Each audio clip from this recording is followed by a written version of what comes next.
Oi, eu sou o Felipe e antes da história, deixa eu te contar uma coisa. Eu tenho alguns livros publicados de forma independente. E se você curte histórias de terror, o link para elas vai estar aqui embaixo. No meio do caminho é a história sobre o amor entre um casal de usuários de drogas. Assim Disse o Universo é um conto sobre determinismo. Satanás em Ré menor é sobre o pior lado humano na hora do desespero. Fios de Horror são mais de 10 histórias perturbadoras e, claro, 3 Pesadelos, que foi meu último livro lançado. Confere lá, e se você já leu, não se esquece de deixar a sua opinião. Agora sim, desliga as luzes, coloca os fones de ouvido e vamos pra história.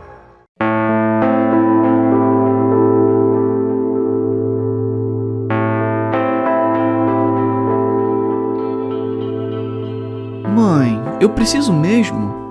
O pedaço barato de saco de farinha bem esticado sobre a argola em minhas mãos, eu havia costurado as letras impressas A, B e C. Furei o dedo 7 vezes e tive que desfazer nada menos que 14 pontos. Eu odiava bordar. Cíntia, já falamos sobre isso. É uma tradição da família Andrade. Todas as mulheres da nossa família aprenderam essa habilidade desde que me lembro. Agora é a vez de você e da Olivia. Fiz uma careta para as minhas letras tortas e pontos irregulares. E por que o Júlio não tem que fazer isso? Porque... Ela suspirou, exasperada. Porque é assim que as coisas são, ok? Termina mais 2 letras e você pode sair durante o dia. Eu me animei com isso e voltei ao meu trabalho, copiando o tecido com um pouco mais de força do que o necessário. Apenas 5 minutos depois, terminei D e E, com pontos tortos e desleixados. Apresentei minha amostra para minha mãe. Ela segurou e suspirou. Eu a fazia suspirar muito naquela época. Ai, Cíntia, eu gostaria que você levasse isso a sério. Por que você não pode ser mais parecida com a sua irmã, Olivia? Olivia sentou-se na extremidade oposta do sofá, sua postura perfeita, sem um fio de cabelo fora do lugar. Ela só havia costurado A e B, mas estavam perfeitos, cada ponto feito em alinhamento preciso. Em momentos como esses, não podia deixar de sentir o abismo entre nós. Apesar de ela ser apenas 1 ano mais velha que eu, ela parecia muito mais realizada, tão equilibrada e elegante. Ela era a garotinha que minha mãe sempre quis. Eu estava claramente carente nesse departamento. Eu preferia joelhos ralados e subir em árvores do que costurar. Olivia mantinha uma coleção de bonecas de porcelana meticulosamente dispostas em seu quarto. Eu tinha minha própria coleção. Minhocas em uma caixa improvisada cheia de terra, escondida debaixo da minha cama. Era fácil ver quem era a favorita. Isso me incomodava, é claro. É difícil para qualquer criança saber que é muito menos favorecida do que um irmão. Mas eu não estava disposta a abrir mão da minha felicidade para ser a filha perfeita que minha mãe queria. Então, abandonei meu bordado e corri pela porta da frente para procurar meu irmão mais velho, Júlio, e ver se ele não jogaria bola comigo. Olivia nem sequer tirou os olhos do trabalho, como se nada além daquela fina linha tivesse algum interesse para ela. Eu nunca melhorei em bordar. A minha teimosia venceu as instruções da minha mãe. Só aprendi a fazer os pontos corridos mais básicos. Olivia, é claro, dominava a arte. Ponto traseiro, ponto manta, nó francês, lazy daisy, roda tecida e muito mais. Nada estava além do seu alcance. O bordado se tornou seu mundo. Ela nunca demonstrou muito interesse nas outras coisas que a mamãe lhe ofereceu para ensinar, mas isso não me importava. Ela aprendeu a única coisa que importava. Ela deu continuidade com sucesso à tradição da família Andrade. E então, a minha irmãzinha apareceu. Eu tinha 11 anos, Olivia tinha 12 e Júlio tinha 14 quando Margaret nasceu. De repente, o mundo da minha mãe mudou e tudo o que importava para ela era o bebê. Eu não me importei muito, nem Júlio. Estávamos acostumados com ela nos ignorando. Mas Olivia... Eu lembro da expressão em seu rosto enquanto a mamãe a dispensava repetidas vezes. Observei Olivia assistindo a mamãe bajular o bebê. O choque frio nos olhos dela, o aperto em volta da boca. Quase pude ver seus pensamentos gritando: não é bom o suficiente, não é bom o suficiente. Simplesmente não é mais bom o suficiente. Eu não sabia como fazê-la se sentir melhor. A distância entre nós só aumentou com o tempo. Ela era minha irmã de sangue, mas não se sentia como uma irmã. Era como uma estranha morando na mesma casa. Parecia muito estranho, muito desconfortável entrar em contato com ela e perguntar como ela estava. Então eu só não fiz isso. Eu tomei o caminho, mas covarde. Fingi que nada havia mudado. Mas aconteceu. E logo essas mudanças tornaram-se impossíveis de ignorar. À medida que a mamãe ficava ainda mais distante, Olivia se dedicou ao bordado, como se ela pudesse ganhar a atenção da mamãe ao criar a peça perfeita. O quarto dela estava transbordando de projetos, travesseiros, cobertores, vestidos. Sua arte ficou mais elaborada e envolvente. Ela passou de especialista a um verdadeiro gênio. Até eu conseguia superar meu ciúme e ressentimento e ver que ela era realmente talentosa. A mamãe nem percebeu. Um dia fui ao quarto de Olivia para avisar que o jantar estava pronto, apenas para ver seus projetos cuidadosamente organizados em completa desordem. Ela começou a bordar seus próprios desenhos, a colcha, os corpos moles de suas bonecas de pano. Se ela pudesse enfiar uma agulha em algo, ela estava bordando. "O que você está fazendo?" perguntei. Ela não respondeu. Ela nunca foi muito falante, mas depois do abandono da mamãe, ela quase não falava. Quando Margaret completou 1 ano, Olivia só piorou. A mamãe ainda nem prestava atenção nela. Eu pensei que Olivia iria aceitar depois de um tempo, mas ela caiu em desgraça. Seu quarto era uma confusão de fios, todas as superfícies viáveis costuradas até o esquecimento. Não sobrou um pedaço de tecido para ela usar. Foi logo depois que ela ficou sem espaço que notei seus braços. Certa manhã, ela estava sentada na varanda com um olhar apático e vago. Ela não percebeu que eu me aproximava. Se tivesse notado, poderia ter pensado em cobrir as marcas. "Olivia?" Eu engasguei quando vi seu braço. "O que é isso? O que você fez?" Seu antebraço direito estava cheio de alfinetadas, escorrendo sangue que manchava sua saia. Ela arranhou as marcas levemente, as pontas dos dedos ficando manchadas de vermelho. "Eu tenho praticado", ela murmurou, sem se preocupar em olhar para mim. "Você fez isso com você mesma?" perguntei. "Eu precisava praticar", ela insistiu, como se fosse a coisa mais natural do mundo.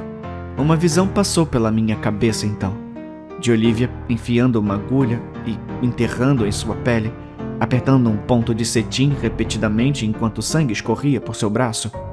Antes que eu pudesse pensar em alguma coisa para dizer, ela se levantou e voltou para dentro. Naquela noite, meu pai perguntou se eu havia notado algo estranho em Olivia. Embora ele quase nunca estivesse em casa, viajando a maior parte do tempo a trabalho, ainda fiquei surpresa por ele ter demorado tanto para perceber que algo estava errado. Eu não conseguia olhá-la nos olhos enquanto balançava a cabeça. Eu não disse uma palavra. Margaret tinha 18 meses quando desapareceu. A mamãe acordou uma manhã e descobriu que ela estava desaparecida do berço. Ela destruiu a casa em busca do bebê, gritando seu nome. Todos nós ajudamos, até Olivia, que se livrou do estupor o suficiente para perceber que algo terrível devia ter acontecido. Dentro de 1 hora, a polícia chegou para fazer perguntas e iniciar uma busca. Eles decidiram encontrar o papai primeiro. "Um homem deveria saber que sua própria filha estava desaparecida", disse o policial. Ele disse a todos nós para verificarmos a casa mais uma vez, provavelmente apenas para nos dar algo para fazer. Afinal, se ela ainda estivesse em casa, a teríamos ouvido chorar.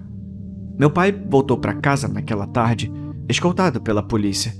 Eles o interrogaram e depois todos os nossos vizinhos. Eles verificaram o quintal em busca de pegadas. Eles montaram um grupo de busca para vasculhar a floresta atrás da casa. Nós, crianças, fomos mandados para nossos quartos. Eu podia ouvir a mamãe soluçando na sala enquanto o papai a consolava. Fiquei sentada na cama, acordada por horas. Eu tinha certeza de que a polícia viria até a minha casa em breve. Eles nos diriam que encontraram Margaret e que estava tudo bem. Tinha que ser assim. Mas à medida que a noite avançava, minha paciência também aumentava. Meus olhos começavam a cair, minha mente começou a divagar. E logo eu estava dormindo profundamente. Acordei cedo na manhã seguinte, quando o amanhecer estava rastejando no horizonte. A casa ficou em silêncio quando abri a porta do meu quarto. Lutei comigo mesma por alguns momentos, tentando decidir se deveria ou não sair do meu quarto para enfrentar o que o dia poderia trazer. Decidi que não aguentaria mais a ideia de ficar sentada no meu quarto por mais um momento. Saí para o corredor, com medo de quebrar a quietude da manhã. Ao passar pela porta de Olivia a caminho da escada, ouvi sua voz, baixa e cantarolando uma melodia familiar. Uma canção de ninar que mamãe cantava para nós quando éramos crianças. Curiosa, girei a maçaneta. Olivia? Chamei no sussurro mais alto que ousei, abrindo a porta para ver se ela poderia descer comigo para esperar o resto da família acordar. Ela olhou para mim e sorriu pela primeira vez em mais de um ano. Olá, Cynthia, ela disse. Seu rosto estava coberto de sangue, assim como sua camisola. Na verdade, parecia que toda a sua cama estava encharcada com isso. Ao lado dela estava o seu kit de bordado, completo com agulha, linha e tesoura. Ela estava segurando algo em seus braços. Vem ver, ela disse, completamente alheia ao meu pânico crescente, enquanto eu tentava entender o que estava diante de mim. Me aproximei lentamente e olhei para os seus braços. Era tão sangrento que, a princípio, não consegui compreender o que estava vendo. Então, o horror começou a surgir em mim quando reconheci os pequenos pontos de bordado perfeitos da minha irmã, costurado diretamente na carne de alguém. O corpinho estava coberto de pontos de cetim, bem apertados na pele. A boca havia sido costurada. As pálpebras também. Ela não é linda? Murmurou Olivia. Não pode ser o que eu estou pensando, eu pensei. Olivia, o que você fez? Ela balançou a cabeça e riu um pouco, como se eu tivesse dito algo divertido. É um presente para a mamãe. Você acha que ela vai gostar? Ela perguntou, olhando para mim através de seus cílios escuros. Mas eu só tinha olhos para bebê Margaret. Ou, pelo menos, o que restou dela. O resto da história foi mais ou menos assim. Olivia havia tirado Margaret do berço na manhã do dia anterior. Ela a levou para o quarto, deitou-a na cama e sufocou com um travesseiro. Então ela tirou sua boneca do carrinho e colocou Margaret dentro em vez disso. Como Olivia decidiu revistar o seu próprio quarto, ninguém notou a diferença. Naquela noite, enquanto nossos pais choravam na sala de estar, enquanto Júlio e eu adormecíamos em nossos quartos, Olivia pegou a agulha e a linha e transformou a pequena Margaret em algo completamente diferente. A sua última obra-prima. Meus pais descobriram o que ela tinha feito na manhã seguinte, quando meus gritos acordaram a casa inteira. Eu gostaria de ter tido a presença de espírito de acordar meu pai, de contar a ele o que Olivia tinha feito, para poupar Júlio e a mamãe de verem com seus próprios olhos, mas não o fiz. E eles sofreram o pior choque de suas vidas. Minha mãe nunca se recuperou disso. Ela estava histérica, apertando o corpo de Margaret contra o peito, gritando como uma espécie de fera selvagem. Ela foi hospitalizada e sedada depois que a polícia chegou para levar Olivia embora. Ela não sobreviveu nem mais uma semana. Seu coração parou poucos dias depois. A minha mãe morreu de coração partido. O papai não suportou olhar para nós, os filhos que sobraram depois de perder Margaret, Olivia e a mamãe. Ele mandou Júlio e eu morar com nossas avós, pessoas com quem quase nunca conversávamos e que nos tratavam como estranhos invadindo sua casa. Não tenho certeza de quando meu pai morreu. 3, talvez 4 anos depois do assassinato. Ninguém contaria a Júlio e a mim o que aconteceu. Conhecendo meu pai, suponho que ele bebeu até morrer. Júlio ingressou no exército assim que teve idade suficiente. Ele me prometeu que voltaria, que ficaríamos juntos como os únicos que restavam de nossa trágica pequena família. Ele morreu no exterior apenas 2 meses depois de partir. Deixei meus avós quando era maior de idade e me tornei secretária. Naquela época, não havia muitas opções para mulheres, mas eu era boa em digitação, e isso bastava. Morei sozinha por muitos e muitos anos até conhecer o meu marido. Escolhemos nunca ter filhos. Era a única maneira de viver o resto dos meus dias em paz. Mas, e Olivia? Olivia viveu seus dias em uma instituição mental. Ela não recebe visitas, pelo menos nenhuma que eu saiba. Não falo com ela desde o dia em que descobri que ela havia assassinado nossa irmã. Entrei em contato com alguns enfermeiros e médicos, mas apenas por necessidade. Sei muito pouco sobre como ela passou o resto da vida. Não sei se alguma vez a deixaram tocar na agulha e na linha novamente, embora imagino que não. Não sei se ela se arrependeu do que fez, se realmente entendeu o que estava fazendo naquele momento, se ela nasceu podre ou se foi algo que aconteceu com o tempo. Eu poderia encontrar essas respostas se quisesse, porque, sabe, desde que meus avós morreram e o fato de manter o contato com os médicos de Olivia recaiu sobre mim, tenho recebido cartas.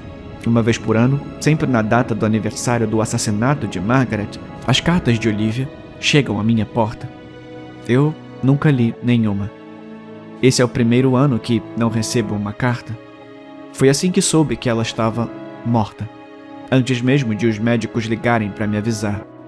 Quando ligaram, eu lhes disse educadamente, mas com firmeza, que poderiam queimá-la e descartar as cinzas como quisessem, e não quis ouvir mais nada sobre o assunto. Então, abri a caixa que guardava debaixo da cama, a caixa com todas as cartas fechadas que recebi ao longo dos anos. Eu as levei fora e eu as queimei. Eu sou uma mulher velha agora, o último membro sobrevivente das famílias da minha mãe e do meu pai. Não tenho muito tempo de vida, eu tenho certeza, mas não consigo me preocupar muito. Enquanto eu souber que aquela maldita tradição de família morre comigo, eu sei que posso descansar em paz.